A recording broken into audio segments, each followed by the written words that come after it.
EchoCast and welcome Dr. Laura Brooks.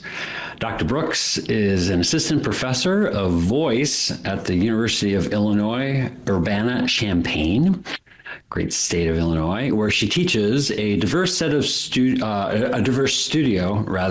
of voice students across classical, musical theater, jazz, and CCM genres. So don't worry, I'm not going to start singing on you. She is also herself personally an award-winning performer, educator, and music director committed to the continuous evolution of artistry and the advancement of vocal music education.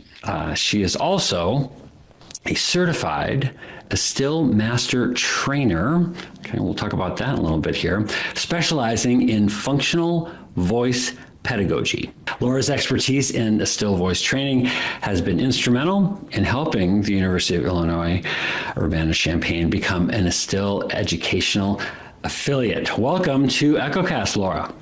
Thank you so much for having me, Jeff. Well, it is great to have you. And while I may not break into song, we may need to put you on the spot here and have you sing us a few bars. But super excited to talk to you. You know, we've been very, very blessed here on EchoCast to feature a lot of great customers and great use cases. But have to say, we've not been able to pair up one of our ecosystem solutions here with GoReact specifically to something so creative and so performative. So this is really a treat to hear about how you're using it and kind of how it came to me. But before we do that, I'd just love to hear a little bit more of your background. Absolutely. Well, I entered my position about a year and a half ago, and I'm part of the lyric theater team here at the university, which is our resident producer of all things that is sung theater. So opera, musical theater, cabaret, song cycles, anything you can think of. And previously, I was at The Ohio State University as their director of opera and lecturer of voice, teaching a course at Diverse Studio again. And my background is I wanted to come to the University of Illinois, as that's my alma mater.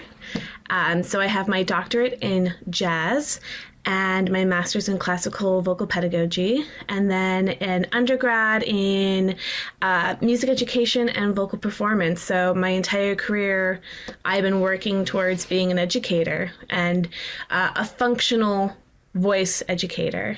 Mm-hmm. Yeah, you know, I love that, and you know, I'm sure you've heard this, and I always roll my eyes at it. I come from a long line of educators, and I've always hated that little adage that says those who can do, those who can't teach. And so you're an example of one who can, and you teach. So talk about how when did that come to be for you? When did you know that you wanted to be leveraging your gifts, not just to perform and do, but also to teach and help others? That's a great question, and I love that statement as well. I don't believe that's those who can't do teach. I think we're all teachers in some way, and it could be a one-on-one setting or a large classroom, but we're always teaching someone, and we ourselves are always students. And just like you, Jeff, I come from a very, very long line of educators, and I kind of fought that initial instinct at first in my undergrad, thinking I did not want to be a classroom high school music educator. But then I had the aha moment looking at my teacher in undergrad going, oh, I like what she does. I'm good at that one-on-one aspect. I can do that. And so as soon as that realization happened, I had that focus and that drive of wanting to be a higher education voice teacher. That's fantastic. So let's kind of jump into we'll kind of get into the weeds here a little bit. You know, as I mentioned, you're currently using GoReact to help give feedback, assess. But overall, before we get into the techie stuff, talk a little bit about how we've got a lot of educators that come on the show, and we talk about assessment, and a lot of times the ways to assess comprehension and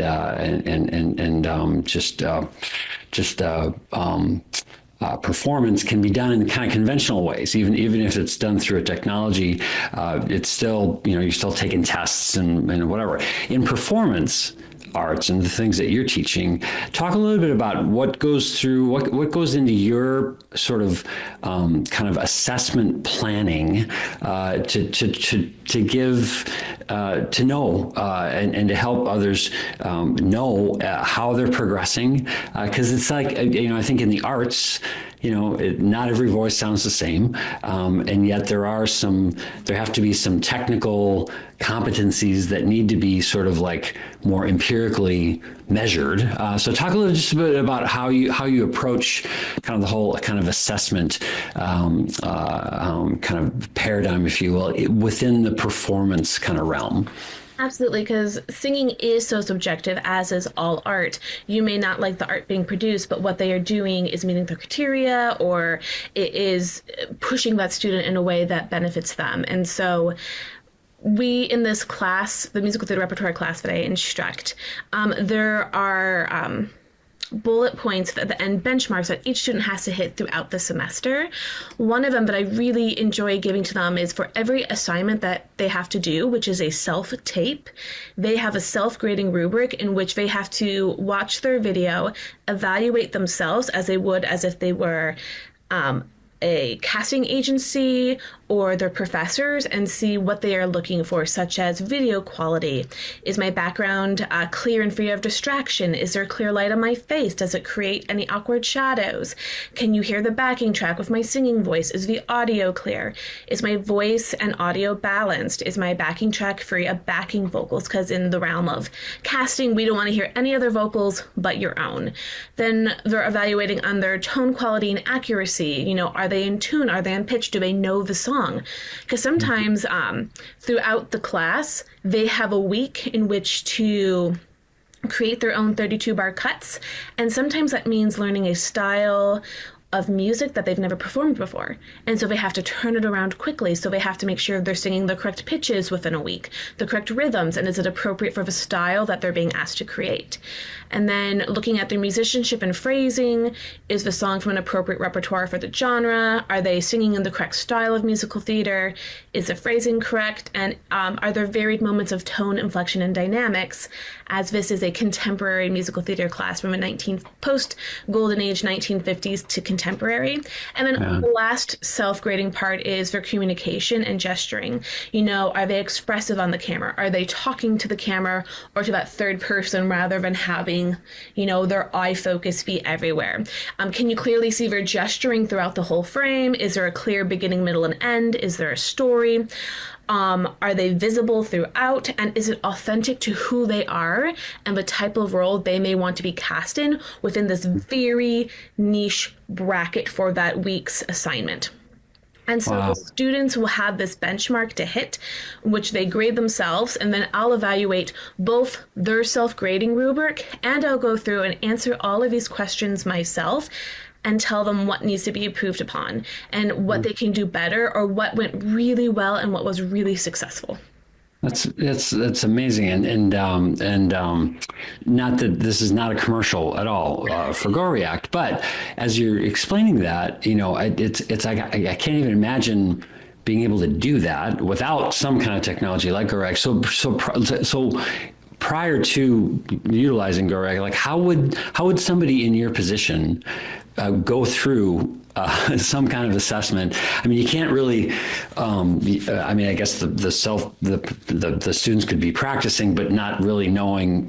They can't really do their own self-assessment. How would somebody go about this without the kind of technology that you're able to use? It's extremely challenging. Pre-COVID, the course was taught in person, as most auditions were in person, with very few being virtual or online. And then with COVID, it was a curse and a blessing. We had this really great opportunity to invest in GoReact and experiment with the platform, and it's been incredible.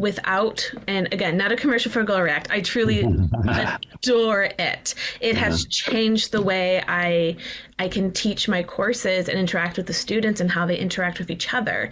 But students would just send a YouTube link, and you'd have to stop, write down the timestamp of where a wrong note happened, or there was a weird shadow or an awkward buzz happening off stage. and then you have to go back to press play and continue on.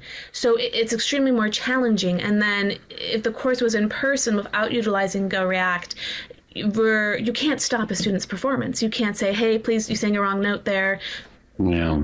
Continue on. That would mess with their head, and it wouldn't be an authentic audition experience. And so it's, very challenging. Yeah, yeah. Well, and I love how you're using that audition kind of analog, because it's not only, it's very appropriate, but it's also something that for your students, they're going to be, it's almost like it's a very kind of meta preparation for what they'll actually be going on. Like they're going on auditions. Talk about, and there's a whole, within your realm, things like stage fright, is kind of a thing. So, and when I think about stage fright, and I think about just the ability for your students to just practice, even before they submit that video to you for in their own grading, talk about the maybe the benefits or how you are encouraging, just through GoReact, there's just the ability for these students just to practice and their own getting their jitters out of the way, so that by the time they are ready to be submitting their performance, if you will, or their audition, they're just in a better. There's actually learning that went on throughout that whole practice process. Oh, absolutely. The very first assignment they have to set up their self-tape. They have to show that they have a ring light or some type of natural light, some type of backdrop, and we talk about how the camera's framed, what's going well, what's going not well, and to watch for videos from that first assignment until their 16th assignment for the final week of the course, where they're showing confidence and strength and emotion and these beautiful, clear backgrounds. The growth is enormous, and around week 6, I typically see the students finally understand that this is not just an assignment, but they can some of our students have taken these actual videos they've created and submitted them to agencies and for auditions. And so once they see that, and that week 6 mark, they start to treat it even more seriously. And this is a chance for me to really get strong feedback from my peers and from my educators to potentially submit. Yeah. And it's exciting to see there are those aha moments throughout the semester that they have in regards to the recording and self-taping. And part of the course too, the students have to watch each other's videos every week and give 3 to 5 comments about what's going well and what they can continue to improve upon. So when they see that first student really excel with the framing and the taping and their audition, they get excited and they want to be just as good. So it's like this huge spiral of improvement and growth. Yeah, well, I was just going to ask about that kind of the role of, and it sounds like you're doing it, kind of the role of peer feedback, not necessarily assessment, as you're sort of the final arbiter of achievement, if you will. But yeah, talk a little bit about how that also is influencing the learning experience for others by being able to get feedback from their colleagues. Absolutely. Within the arts, I always tell my students, attend master classes, go to other people's lessons, watch other people's performances, especially live in the room, because you learn differently than it's your own performance. You have the chance to be like, oh, I hear that really shining, sparkling moment. How did they create that? And you can think in that way. And so with the GoReact and part of the students' assignments, they're watching, depending on the class size, 12 to 23 other students performing every single week and giving that feedback. And so they're able to be each other's cheerleaders and say your improvement from, our Sondheim lecture into our Motown lecture. You've just grown so much in your tone quality and gesturing and emotion. It's so wonderful to see. I can't wait to see what you do next week. So they're able to really compliment each other and push each other. And it's such a different experience for them because it's online. They have at the University of Illinois, they have a lot of performance-based classes. Our Bachelor Musical Arts students, which is our musical theater program, and they see that one-on-one interaction in person, but putting this box, this camera in front of them changes everything. And sometimes we talk about singing and performing for the camera versus for like, you know, a 400-person house, and how that changes, and how do you sell yourself in the camera without being too big or too small. Yeah. And it's so exciting to see when the students Yeah, yeah. That's so cool. Well, and not only the you know how they're presenting themselves and performing differently, but Doug, you mentioned a couple minutes ago, you know, this idea of, you know, learning differently, you know, and students are learning differently. So you're providing experiences for students to be, you know, demonstrating their competence through video. I would imagine you're also doing it, you know, kind of live, if you will, in a class.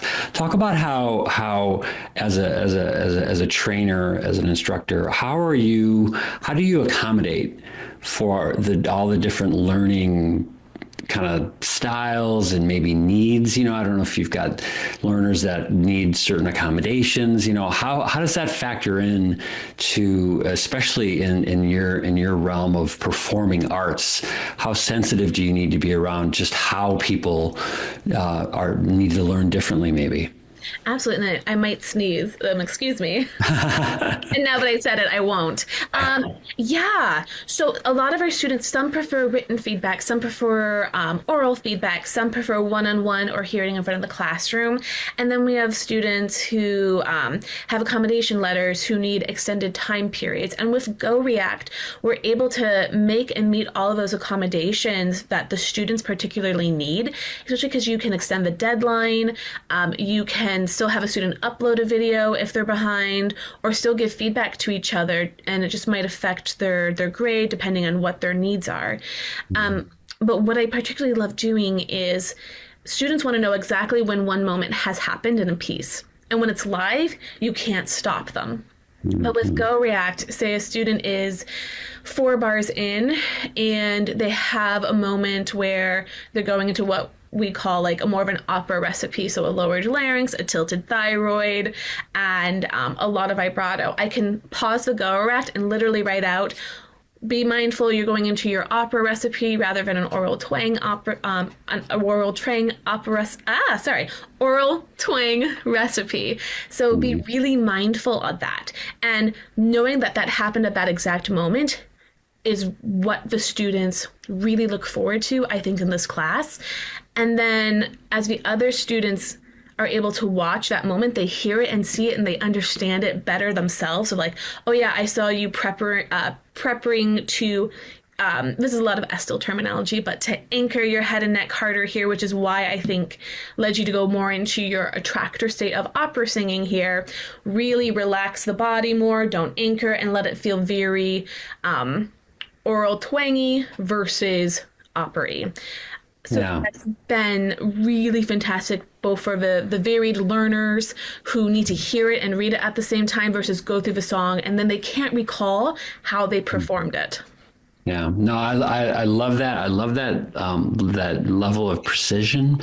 I mean, overall, and especially within the creative arts and and I'm just reminded also of that it's just much more actionable feedback than just saying, you know, it was kind of pitchy. It's like, oh, okay, what do I do with that? So this is much better than just saying it's kind of pitchy. So, all right. Well, Dr. Brooks, thank you so much for sharing your use case, your story, your background, and again, such a creative application and a great example of how sort of tech and the arts can kind of come together to improve the learning experience. So we're gonna let Dr. Brooks go, but everybody else, stick around for a quick demonstration now of some of the applications that were just referenced here in this EchoCast. And then you can go to echo360.com for more episodes and resources to create your own transformational learning experiences. Thank you to the University of Illinois Urbana-Champaign.